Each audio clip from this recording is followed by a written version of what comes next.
from faith, from civil society, science, and policymaker. We bring them together for a meaningful conversation in the midst of a world in crisis, to care, to share, and to inspire. My name is Sonja Ohlsson, and I will be the moderator of tonight's session. We have the theme, the power of positive action tonight. And we have just entered the second week of the climate change conference, and today the ministers have arrived here in Baku, and they are going to finalize the agreements and the text of the new climate change agreements, and it has been difficult for negotiators to reach a conclusion in the past week. So now the whole global audience, all activists, they are urging the politicians to come to an agreement. So we are looking forward to see what will come out of this second week. So let me welcome our guests in the studio here tonight. So a warm welcome to Mark Lawrence. You are the Scientific Director of RIFS, and RIFS is Research Institute for Sustainability. And a warm welcome to Sister Jayanti, the Additional Administrative Head of Brahma Kumaris. I'm very happy to have you here together tonight because you represent science and silence. So let's see what will come into this conversation. And Sister Jayanti, you've been representing the Brahma Kumaris in the UN since the mid-80s. So you have over 40 years of experience in UN work for peace, for women, for climate change. And you've been the head of our delegation to the Climate Change Conference since 2009. And we know you as a spiritual teacher and faith leader for plus 50 years. And Mark, you are the Scientific Director of RIFS, and you have a background in atmospheric science. And you've done extensive research in planetary health and also the link between personal and systemic transformation. And having had such long career in scientific climate research, what drives you to come to the climate change conferences? Because as we know, the politicians are not really listening to science, are they? And they are not listening to spirituality either. But and I met a colleague of yours the other day from Potsdam, and he says that it takes a lot of spiritual maturity to come to these conferences. He found them quite horrible. So what makes you come here, Mark, and what are you looking forward to for the coming week? Well, first off, thank you, Sonja, and thank you, Sister Jayanti, for the invitation to join you here in this discussion. And you're quite right. When I am planning and packing and preparing and then also being at the climate conferences, the question comes up, what am I doing here? Is it really worth it for this effort? And of course, each time we judge that anew and come to our conclusions about whether it's sensible to join again. So far, we have decided that it is sensible to come each time, despite the effort, despite the environmental costs that are involved, despite the personal effort that is involved, and despite indeed, my colleague's quite right, it's sort of a jungle, and it's a fashion show, and it's a show-off place, and it's a tug of war over principles, and it's a challenging environment to exist in. And it's a tug of war over the audience also. Oh yes, absolutely. It's a tug of war over so many things, but I do think it is in many ways worth being here for three reasons that I continue to come to the COPs. One of them is to have the small impact that we have. And we recognize it is a small impact, but I would differ a little bit about the politicians, and I would say they do, many of them, not all, but many of them do listen to scientists carefully. Many of them do listen to religious leaders. Many of them do listen to other sectors of society. But they're in the middle of this situation where it's so hard for them to take that information and bring it together and actually decide how they're going to act. And at the same time, they also have to consider their voters. And so it may seem like they're not listening, but I've watched over the years how the messages of many policymakers actually become more nuanced, they become more informed, and it becomes clear to me, yes, some of them that I've interacted with for many years have really been listening, and they have actually begun to apply that knowledge, and the same for others that they have listened to. So that's a small part of the impact that we have. And the impact that we have being in panel discussions and in other forms of dialogues, individual discussions, and even in studio events, where we can share our insights and our wisdom and our inspiration with others. So and there's a small impact. Yes, the two others are learning. And learning from how other people approach the issue and what challenges others see in the issue. Not only learning from those who are in favor of trying to bring along climate protection, but also for those who have reasons for being more skeptical and doubtful, and learning what's behind them. And the third is forming networks. And that's so important because each of us has a little impact here. And if we all have this little impact and it's going in different directions, it doesn't help nearly as much as when we start to work together. And those who are oriented on common good coming together and orienting on that together in a network and trying to bring our way forward will help us better than if we don't. It may not be perfect, it may not have reached the degree that we wish for it to be, but it's certainly better than if we had not been making this effort. So thank you. So you come here to make a small impact, to learn and to form a network. Interesting. And I have the same question for you, Sister Jayanti, because last year in Dubai, when Sister Jayanti came, she said, "This is my last COP." And after 1 week, you changed your mind, and here we are again, and I'm very happy to have you in the delegation, and welcome. But what makes you come back and stick to this process now for nearly 20 years? I've also been seeing the impact of spirituality on the gathering. And sometimes it's individuals who are impacted, sometimes it's groups. And the last couple of years, it's been through the studio, which has a huge outreach, not only at this moment, but even later. Many people watch the sessions on that. And so I feel that if there's a little contribution I can make to amplify that sound to wake up people, because I do feel that it's as if the scientists have been saying one thing and people at that moment seem to be listening, but yet they're not actually registering what's being said. And it's not powerful enough to make them sit up and say, well, what can we do? The other aspect is that I've been seeing the intensity of climate upheaval across the world.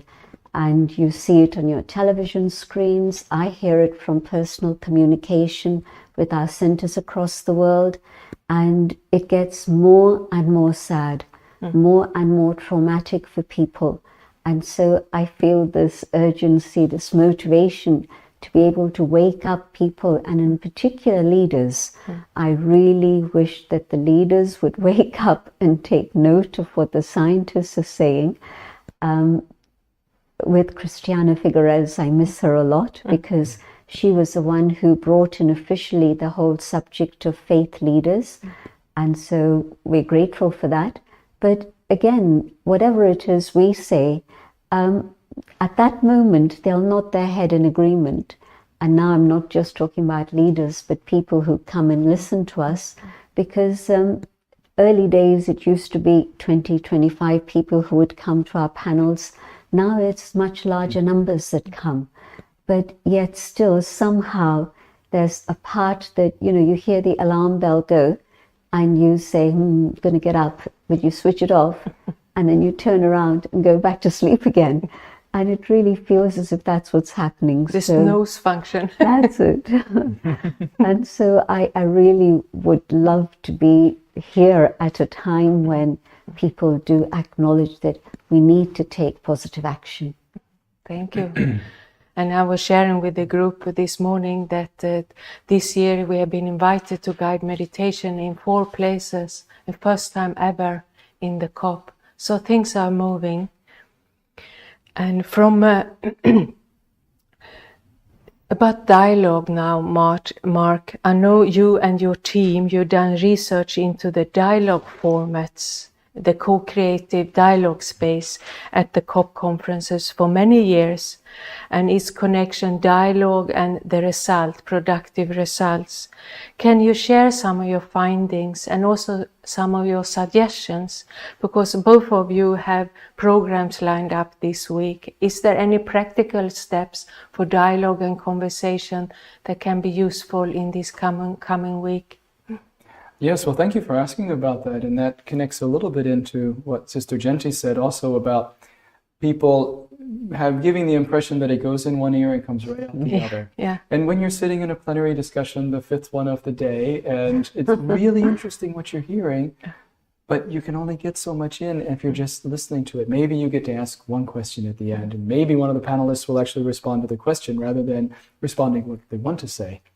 So, and this disturbed us quite a bit years ago. And with a couple of our colleagues, especially Caroline Fraude, who took the lead on it, and Tom Brun from my team, and Katie Marr, and several colleagues from other organizations, we decided to try to do something about this and experiment around what other kinds of dialogue might go deeper. And so since the COP in Katowice in 2018, every year after that, we rented a room, and made a sort of a small dialogue pavilion. And we would run sessions 3 to 4 times a day, and then have guest sessions in. And in our sessions, we focused very specifically on understanding the communication culture at the COP. And we would sort of take a journey through the week of learning about how people viewed communication and what we could do to help improve communication. And we ran surveys and interviews, and we've written scientific papers and policy briefs and other papers around this, and have learned a lot of lessons over the years from that. Last year was the last year we've done that. We feel like we've learned what we can, and we're starting to apply this in other formats and share it with others here who are interested in applying it. Lessons, for instance, very obvious lessons like the setting matters. How you set up a room to encourage dialogue, if you're set up with a panel discussion in the front, or if you're set up in a circle of chairs, if there's a table of thing in the middle, or if it's open, makes a big difference. This would be nice in copy. Absolutely, this is what we did with not only circle dialogues, but with different settings, so we could learn. The facilitation matters. There are many different types of facilitation techniques, like appreciative inquiry and various other types of fishbowl and dialogues and so on. And you can make use of well-established facilitation principles to actually facilitate a better discussion than you have out of a standard panel discussion. Networks are important, and forming networks that help you, so it's not just a single effort, but others are growing this. But then other things that were less obvious. And one of my favorites that we found as a lesson was that don't let the imperfection of the setting and of the situation get in the way of doing the dialogue. You might have a facilitation concept in mind, it won't work in this setting. And you have to be ready to try to change it on site, in action, and move with it.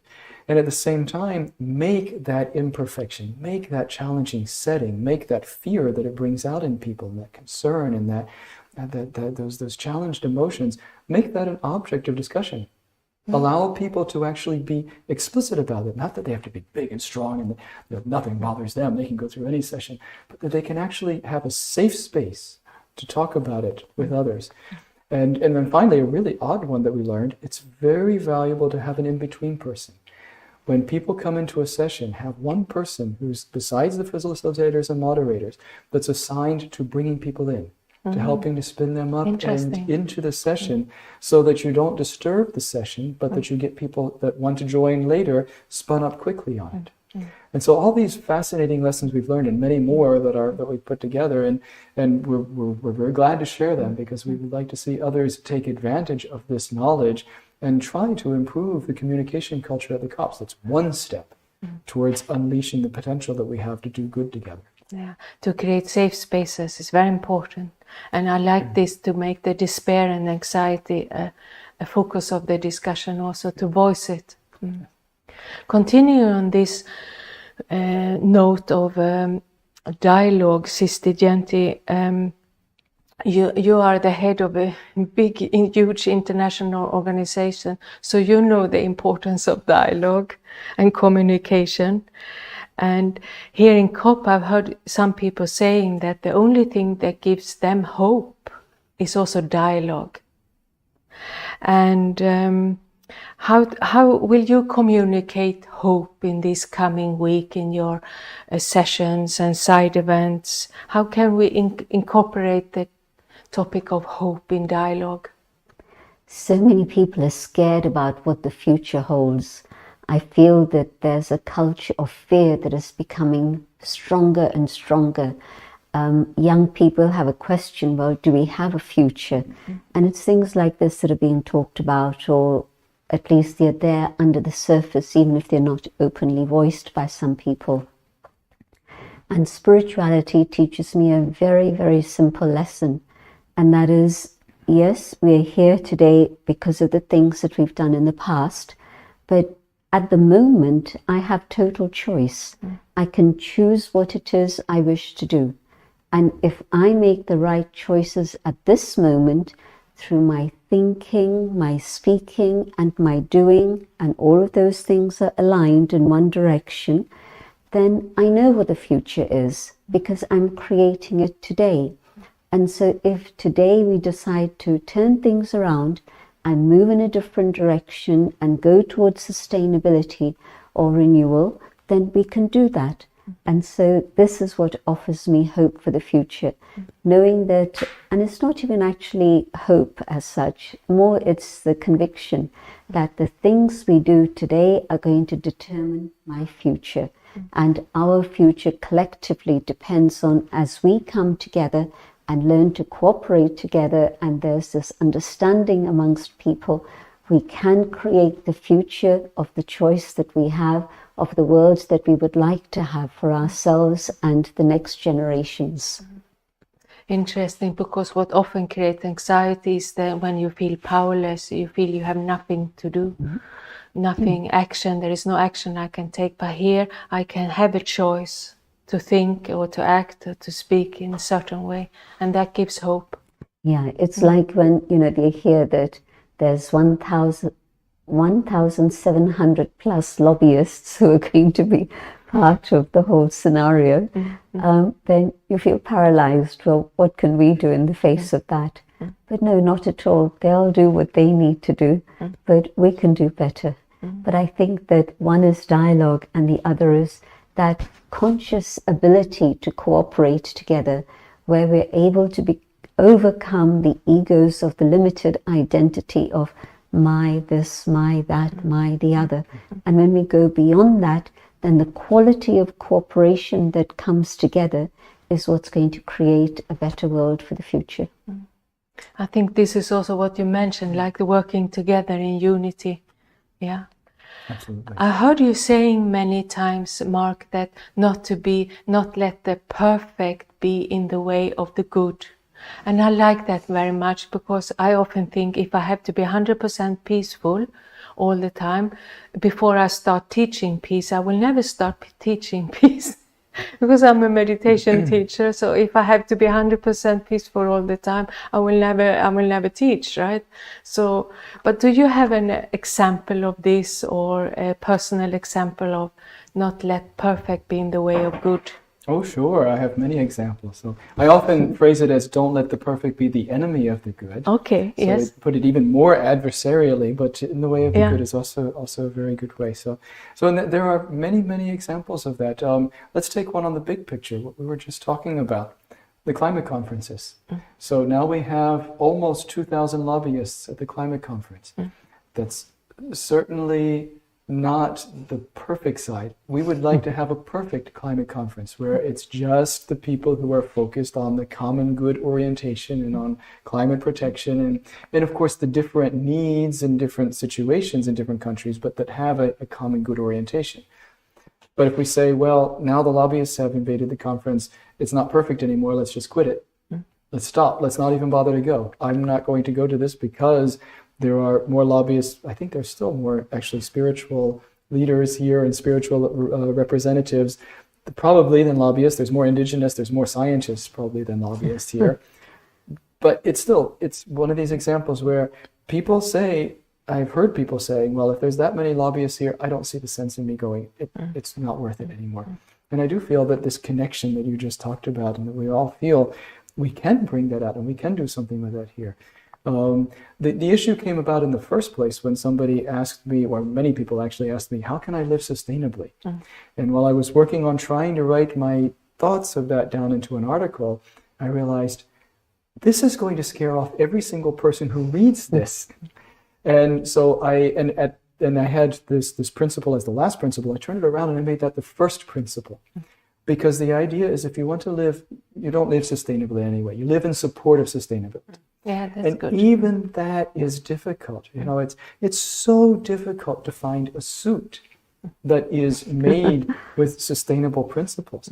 It is so difficult when you're traveling sometimes to find food that's made with sustainable principles. It's so difficult to work in ways that are following sustainable principles, that are respecting our bodies and minds and souls and those of those around us, that are doing it perfectly. But if we give up just because I say, well, I can't find an entire outfit that is sustainable, so I won't bother with it at all. That's where I say, no, do what we can, as far as you can, and don't worry that it's not perfect. Worry that it's not as good as you can do. And keep continuing that effort and doing what we can do together until this world becomes maybe not perfect, but glorious. Thank you very much. Very beautiful, like power talk to all of us. When we get influenced by the conference atmosphere sometimes and maybe lose hope, it's very stressful out there. So let us do the little bit we can.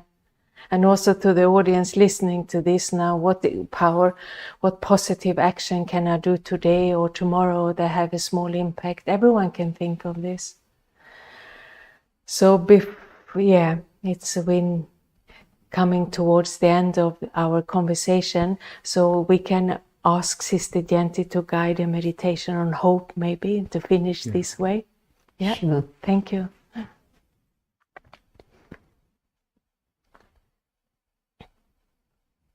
I reflect on the things I've been hearing about and ask myself the question, is there something I could do that can support myself in my spiritual journey, but also all the things that I do in the world out there so that we move towards a better future? And as I go deeper and deeper inside myself, I connect with my own original values. And I realize that the things I was looking for outside are actually within me. Deep within myself is that sacred space where there is peace. While I was searching for peace out there, I wasn't able to find it. But now, going deeper and deeper within myself, I realize that peace is my natural state of being. Peace is who I am. And as I become peaceful, I realize that peace is not static. Peace is an energy that can radiate out there. And if I stay connected with my inner state of peace, I can share vibrations of peace with all those around me, but also as 2 and 10 and a few more come together, the vibrations multiply and the power of peace reaches out into the world.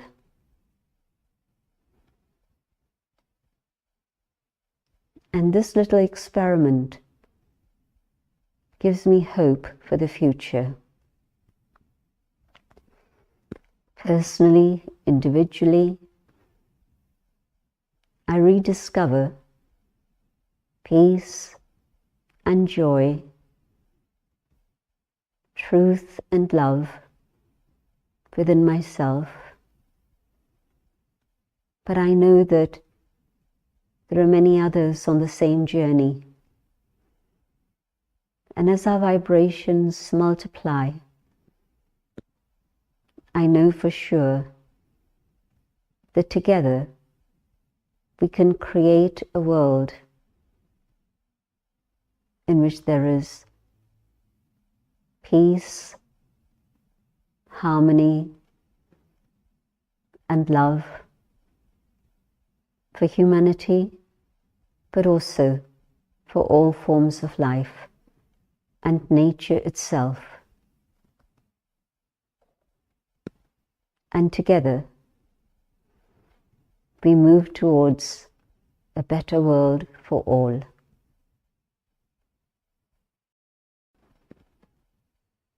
Om Shanti. Thank you very much for meditation. This brings us to the end of our conversation about positive action, unity, solidarity, hope, and many communication. So thanks, warm thanks to both of you, and thanks to our audience and listeners. Also thanks to our patrons and supporters and the volunteers who make this live stream possible. Please stay with us. We will now have a 5 minutes break, and we will show a video which will introduce our next speaker in part 2. And otherwise you will also have a new live stream tomorrow evening, and you can find more information on our webpage echo.brahmakumaris.org. So thank you very much, and good evening from Baku.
Welcome to our Climate Wisdom live stream from COP29 Climate Change Conference in Baku, Azerbaijan. We bring together experts from the field of civil society, faith, science and policymaker for a meaningful conversation in the midst of a world in crisis. We like to share, to care and to inspire. I'm Sonja Ohlsson and I will be your moderator tonight. The session is called The Power of Positive Action. And it's a very relevant theme tonight, because we are entering the second week of the climate change conference, and the ministers are arriving today, and they have the difficult job of finalizing the text and issues in the agreements that was so difficult for the negotiators last week, and especially the topic of climate finance. And the whole world is urging our leaders to reach a common ground and unlock the finance, especially for the vulnerable and communities. So let me introduce the speakers here tonight, and warm welcome to the studio on Monday evening. A warm welcome to Kalyani Raj, the President of All India Women's Conference, and Sister Jayanti, Additional Administrative Head of the Brahma Kumaris. And both of you are actually representing two very old, huge, woman-based organizations from India. So it's special to have you here tonight, because you would embody positive action, isn't it? Yes. Sister Jayanti, you have represented the Brahma Kumaris at the UN since the 80s on topic of women, peace, and climate change recently, since 2009, when we started to participate in the COP conferences. And you've been the head of the delegation since. And you are a spiritual teacher and faith leader for over 50 years. So warm welcome, and also to our listener. And as you listen to this evening session, most welcome to think about what positive action would I like to do today or tomorrow. Raj, Kalyani, you have 28 experience in the financial and banking sector. Yes. And then you took a drastic change and complete change of career and joined All Women India's conference in 1998. And now you work as a volunteer. Since 2023, you've been the president of this organization. Yeah. Would you like to share about the work that your organization is doing? Yes, definitely. Thank you, Sonja, first of all, to invite me here for sharing this dais with this august lady. For me, shifting from the corporate sector to the social sector was a real change of working, complete different scenario here. I came to know about All India Women's Conference when we had just moved from Hong Kong to India, and then I walked in there, and when I heard about the work they were doing, I was quite impressed, and so I sort of said, yes, I would like to volunteer there as well. And the first assignment I was given was to supervise a pre-primary school which the organization was running in the leprosy colony in Delhi. So I started working there, and that was an eye-opener for me of the ground reality. And I just got involved with the organization slowly. I was handling different departments, and today, as you said, that I took over last year as president. So the All India Women's Conference is one of the pioneer women's organization in India. It was started in 1927, so we are going to have centenary celebration soon. So initially the organization was started for propagating the education for women, because in that around 1927 and 30s, the access to education for women was still quite restricted. So that was the whole idea. Margaret Cousin, an Irish lady, started this organization. Over the years, we have sort of enhanced our area of work, scope of work, and we have gone beyond education to sort of skill development, capacity building, for the sort of a holistic socio-economic empowerment of women. Climate change, environment is basically very connected to women. Women connect to environment so passionately. So the climate change and environment is also one of the sort of a cross-cutting issue for us when we are creating awareness on various issues, because we are looking at all the issues which impede empowerment, and we try to address all those, and environment and climate change is one of them. So we work on that also creating awareness, even developing sort of supporting micro-led, sort of women-led micro solutions for climate change mitigation and adaptation. We are working on energy conservation, water conservation. So our branches, most of these programs are implemented by our branches. We have branches across India, nearly more than 400 branches across India, and nearly more than 80,000 members as volunteers working for the organization. That's our biggest strength. Impressive. Thank you for sharing. I wasn't aware that it was so big in India, actually. Yeah. Yes. Talking about women's empowerment, I know, Sister Jayanti, that women's empowerment is a topic very close to your heart. And last week here in the Wisdom Studio, we had a session on gender equality and climate change. But how can we empower the women of today? But also, how can we empower our sisters in the Brahma Kumaris to face future climate-related disasters?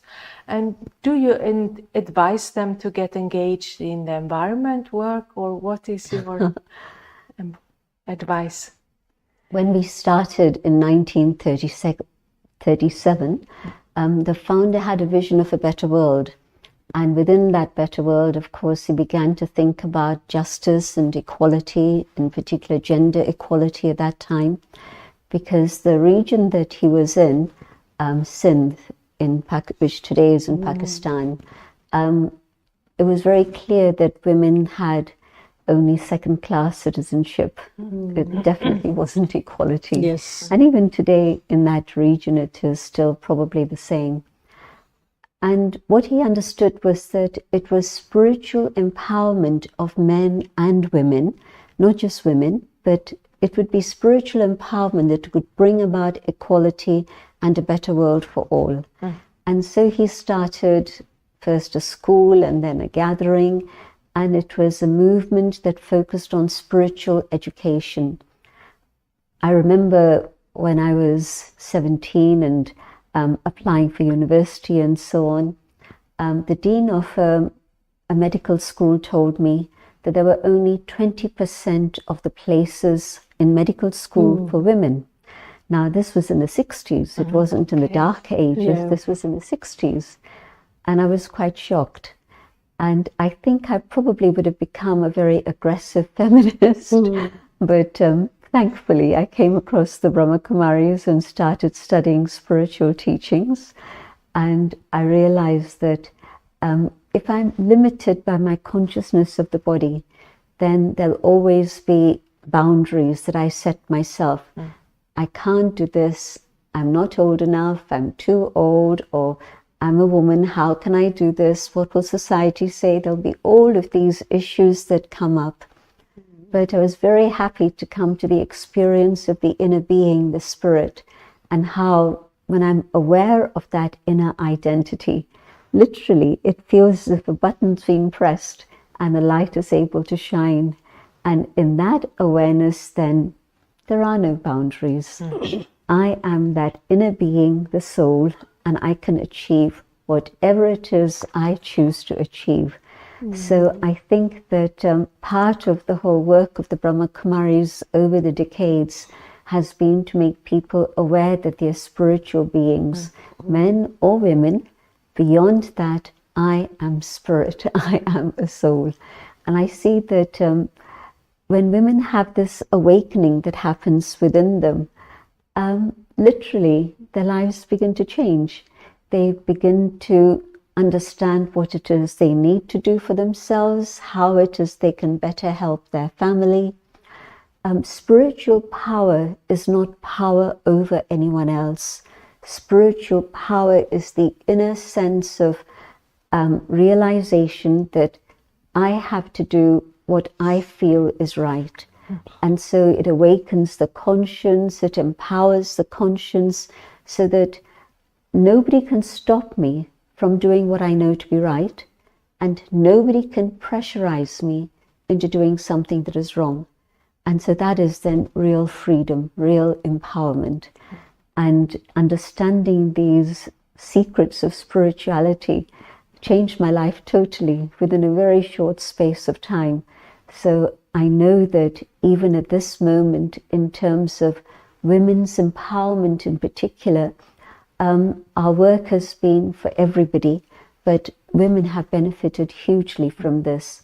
And in terms of climate change, I think people have enough statistics to know that it's the women who carry the burden, who suffer the greatest in trying to help their families and support their families.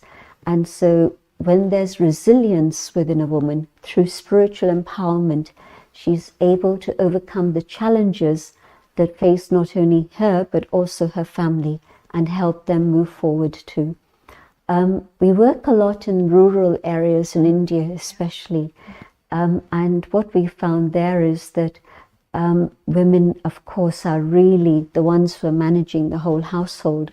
And there again, we find that helping women farmers, for example, understand what is yogic agriculture, which means they don't depend on pesticides, or they don't have to buy expensive chemicals, etc.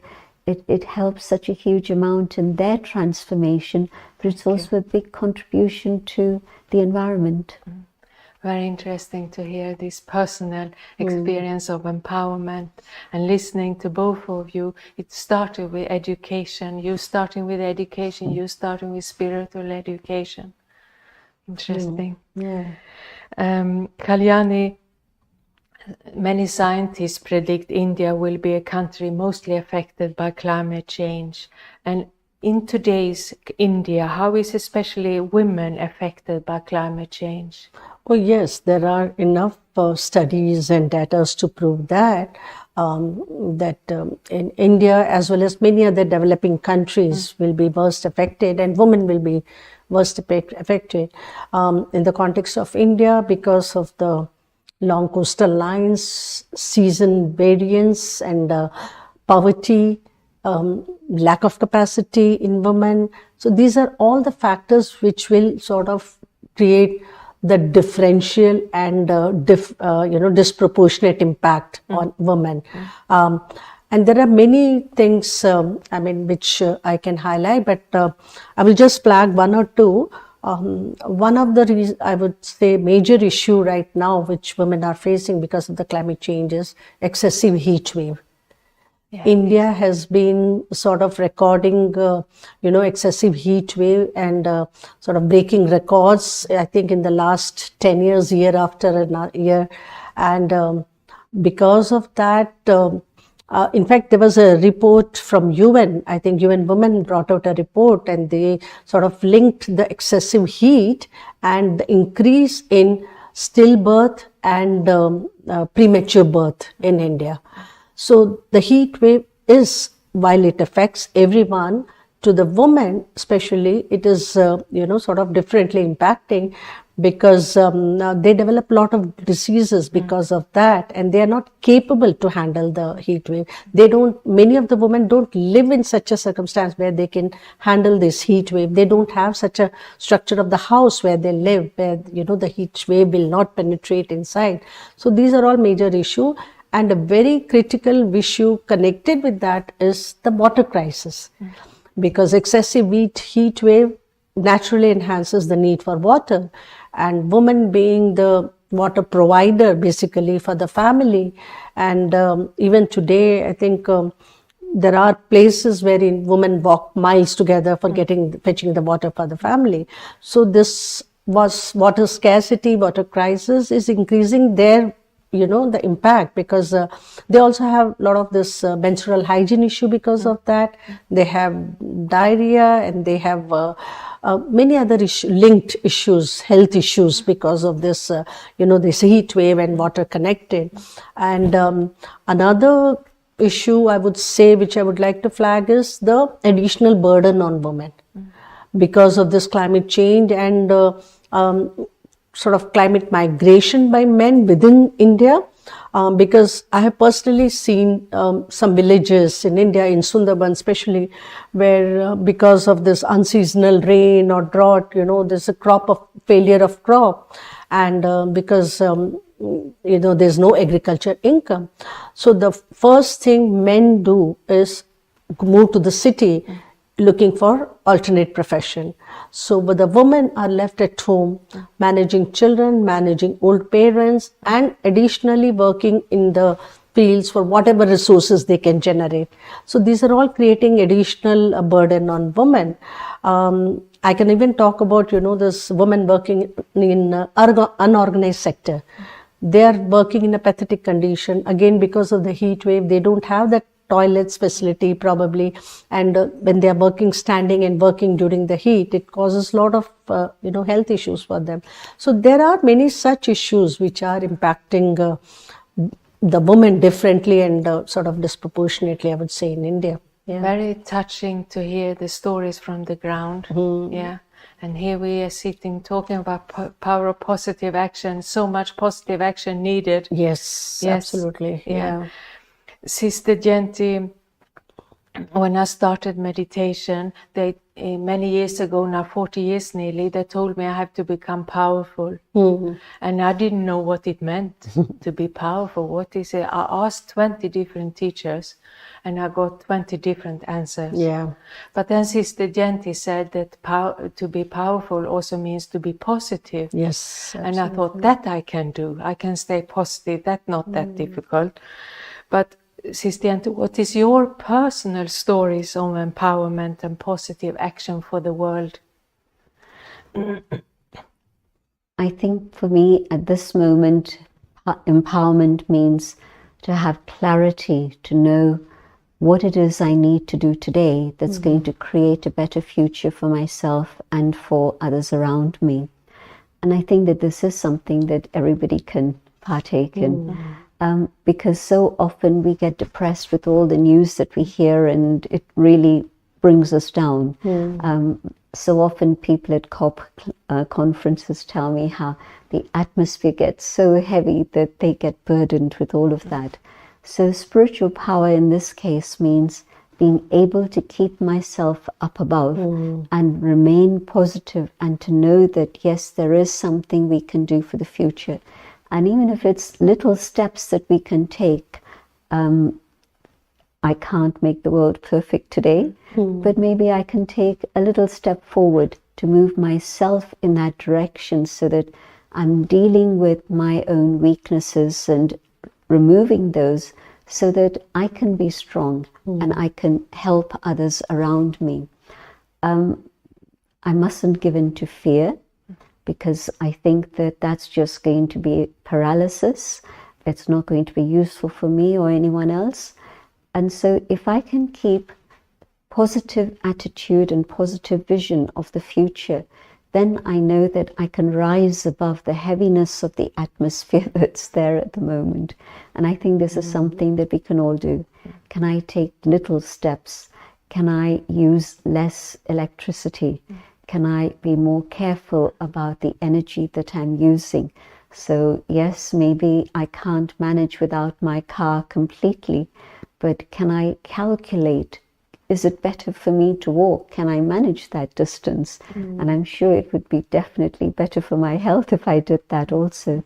So positivity and empowerment definitely go together. And it means at this moment taking little steps and moving to the point where I can see that, yes, every little step is in the right direction. So we're coming back to the little steps. In the previous session, we also talked about starting with small steps. And interesting. Yeah. Kalyani, you're also a board member of the Disaster Management Committee, and they have a concept of capacity building for women to adapt to post-disaster situations efficiently. What do we need to do to adapt to disasters efficiently? Can you share some personal experience about disaster work you do?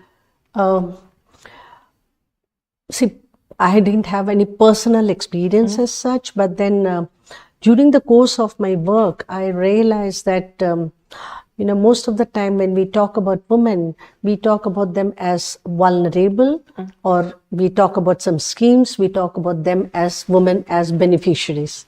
But we are not looking at the woman as first responders or actors. I realized that is most important, number one, because post tsunami, I had visited the villages in South India, and some of the women who we spoke to, and we realized, how they came out of the situation, such challenging situation, and in a very, in a very brave way, So, in fact, we had gone to those places with the collector, local collector. And so this woman, we asked them that what would you need? Would you need some clothes because everything was washed away and all that? They said, no, we don't need the clothes. In fact, the clothes have been piled up there, donation clothes, and they don't need that. What they wanted was stove. So, we bought them stove. So, the need, what women need to take care of the family is very essential to realize. Another thing I realized was during this disaster, when I was member in charge of disaster, with this National Institute of Disaster Management Institute of India, we conducted a training for nearly 25 women from across India, and we gave them all sort of training related to the post-disaster managing situation, which included even post and prenatal care, even delivery of a child, childbirth, and hygiene part, menstrual hygiene part, also gender-based violence, because that's another thing which a lot of women and girls face in disaster shelter centers. So these were the trainings, these were the aspects which were included in that training. And we realized also one movie we made for AIWC, a short documentary. And when the shoot was on, one young girl, just came forward and said that I would like to be included in that movie. So we said, why? So she said, I want to tell them that why we are not given swimming lesson like my brother or like, other boys. We need to, because she had some personal experience. She faced a situation in flood when, she had to literally sort of carry some family members and she lost some family members. So this was a personal experience. So she came and said, why we are not being given that training. So that's one thing we realized, that disasters or climate-induced disasters or natural disasters are bound to happen. We are not having control. The thing we have control on is preparedness. So that's the thing we are looking at. We did conduct a lot of, disaster preparedness training with the support of NDRF battalion, and even otherwise we do conduct regularly among our branches to how to manage in the thing, how to sort of, because mothers are always worried about how to, create the food for the family next day. And in fact, I must share an interesting thing. We did a workshop in Bombay on the thing, and then one of the IIT professor who came, he said that they went to sort of do a survey in a village which was drought affected. So he went around and he heard the same story from all household, that no food to eat, no food to eat. But when he went to one house, there was an old lady sitting on a mud sort of a bench. We call chabutra in Hindi. So she was sitting there and she invited them for lunch. So he said, how come the whole village is out of food and how are you there? Where do you store your grain? She said, right below where you are sitting. So, the traditional knowledge of women is saving the grains for, calamity. So those are the things we have to sort of look at, and look at them as main responders and actors. Train them. Thank you. Interesting. You want to add anything on the climate resilience and disaster? When we've been asked to step into disasters, or even without being asked, just to respond, we found that on one level it's all the physical sustenance that's needed, but on another level it's actually psychological help that's needed, emotional and spiritual help.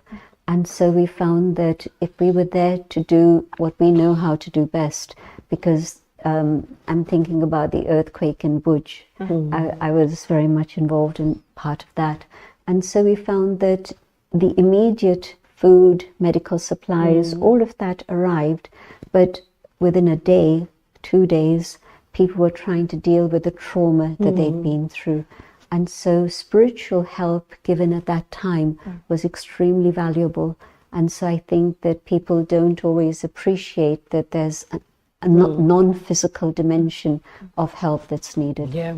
Thanks for sharing stories from the ground. Very good. Shall we have a meditation now? We can send good wishes to people who are affected by climate disaster, and we can end our beautiful conversation this way. Sure. Yeah. Yeah. Yeah. Sister Jayanti, you like to guide? Yeah. Thank you. Going inside and coming to the awareness of the inner being, the light that shines in the center of the forehead. I realize that when I say I am the being of light. And in this awareness, I can feel my own inner strength emerging. I'd forgotten about this, and I'd become so dependent on external factors and things out there. And the reality is that within I, the soul, the being of light, I have all the spiritual power that I need to be able to have resilience, to have clarity, to build my capacity, and to know what is the best that I can do in any situation.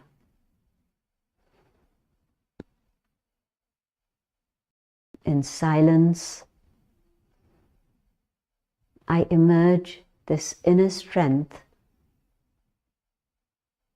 so that my own inner being is able to shine more brightly and is able to show me the way ahead. But also, the light that I am can also ignite the light in others. And so from one lamp to another, we can create a whole rosary of lamps together and shine so that the light reaches out and touches those in distress. And the light is able to restore equanimity and clarity in all of us. We see the way forward,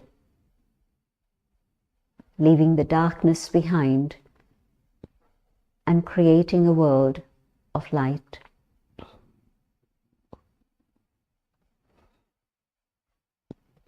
Om Shanti.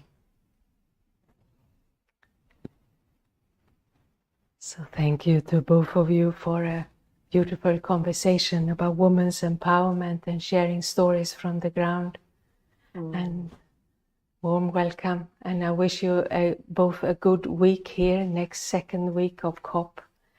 And thanks to our global audience, and thanks to our patrons and supporters and volunteers in this studio making the climate wisdom a reality.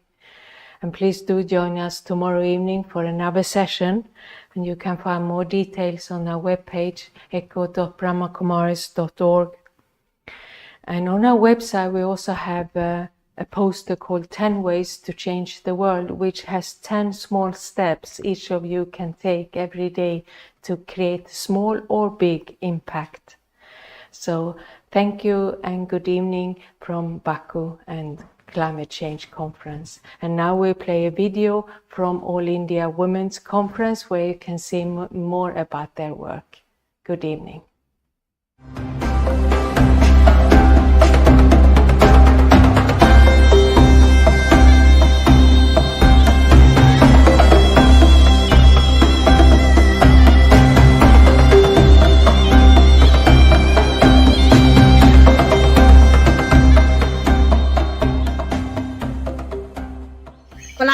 कारण हम लोग भी अन्य लोग भी खेती करनी बहुत मुश्किल हो गई है। जो लोग गांव में खेती कर रहे हैं उनको बहुत परेशानियां उठानी पड़ रही है। गांव में कम लोग जो हैं भी वो खेती कर रहे हैं, पर लेकिन खेती करने से तो सारे जंगली जानवर आके खा जाते हैं। कम लोगों के कोई जो घर में वही करते हैं। वो जो सब जंगली जानवर रात को तो दिन को तो बंदा रहते उनको तो भगा दो, रात में जो सुअर आते उनको कहाँ भगाएं। जो पिछली बारिशें हुई उसके कारण हमारी गेहूं की फसल को बहुत नुकसान हुआ। खेतों में होने के बाद बारिश हुई जिससे वो गेहूं वही जमीनी में ऊपर नहीं आए, सड़ गए हो पानी के चक्कर में। अति बारिश होने के चक्कर में खेतों में वो जो प्राकृतिक पानी होता है ना नीचे से पृथ्वी से निकलता है वो आ गया।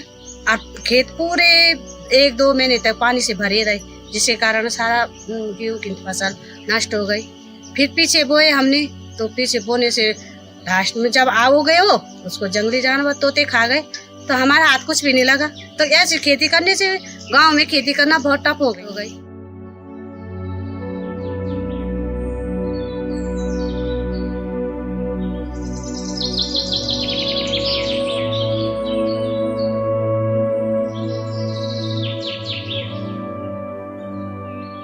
This valley of Dehradun, nestling in the foothills of the Garhwal Himalayas, earlier known as the sleepy town of grey hair and green bushes, is now slowly turning into a concrete jungle of a smart city. Environmental degradation and climate change has affected us very badly. Earlier, we had comparatively moderate summers and winters. Of course, the monsoon was very heavy.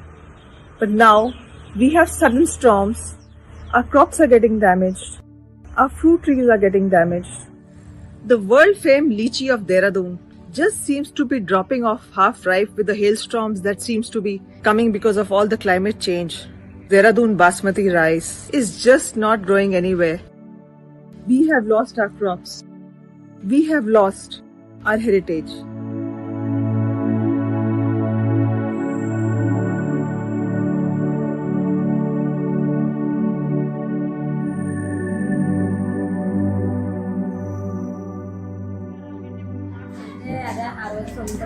పొంగింది 2 రోజులు ఆకాశం బాగాక 2 సార్లు సముద్రం పొంగి పెద్ద పెద్ద ఎర్రలు వచ్చి అలా 2 రోజుల తర్వాత తెగింది.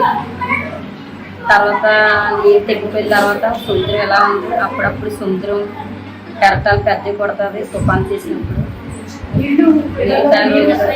నీరు వస్తుంది. తర్వాత ఆకాశం బాగున్నప్పుడు ప్రాణం ఉంటుంది.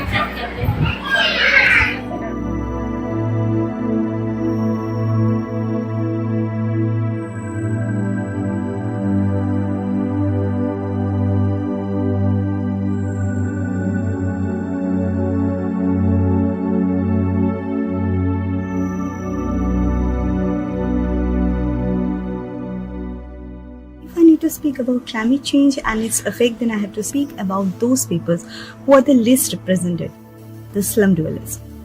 So the first basic thing that came from their experiences on climate change and how their life has been changing from the last few years was definitely the water logging because of the untimely rains, because of the climate extremes. And this water logging, which stays logged in their area for a longer time, definitely triggers a lot of diseases like dengue, diarrhea, and also they remain vulnerable to that. And adding on to it is the high rising temperature.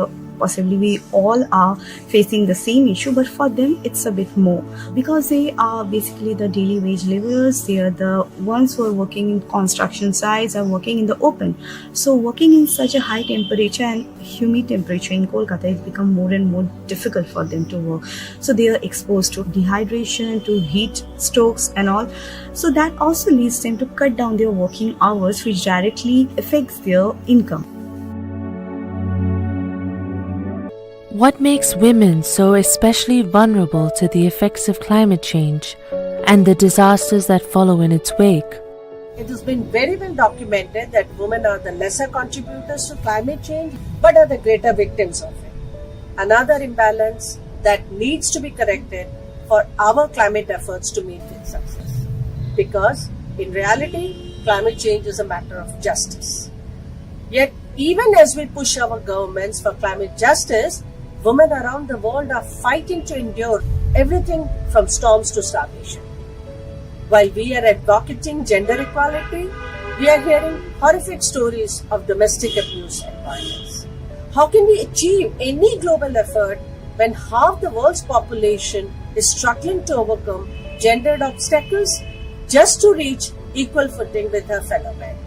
Women need to be provided the basic tools to survive in what is still a man's world. And it has to start from the very beginning, with that single factor that can change everything: her education. Girls and young women need to have mandatory and uninterrupted access to education, no matter the circumstances, be it calamity, poverty, or society.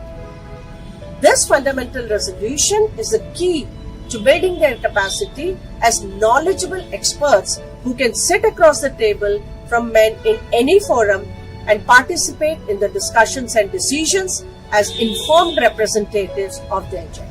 This will result in more effective policy and inclusive action by virtue of having considered all gendered perspectives. If aided by strong political will, sufficient investment, effective research, and accurate monitoring measures, this systematic change can begin gender equality and in turn climate justice, among other things. This is exactly what we are trying to achieve with organizations like the All India Women's Conference. At this moment, the entire world stands united in the face of the sudden new threat of COVID-19. But we cannot forget the dangers of this other ticking global time bomb either.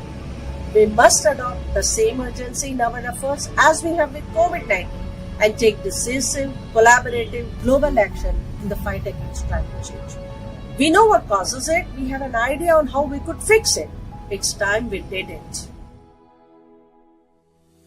Our tenacity as a species comes from the fact that we believe we make our own fate. Today, it is up to all of us to do our bit, to raise our voice, and to ensure that this planet is something that we can leave to future generations with pride.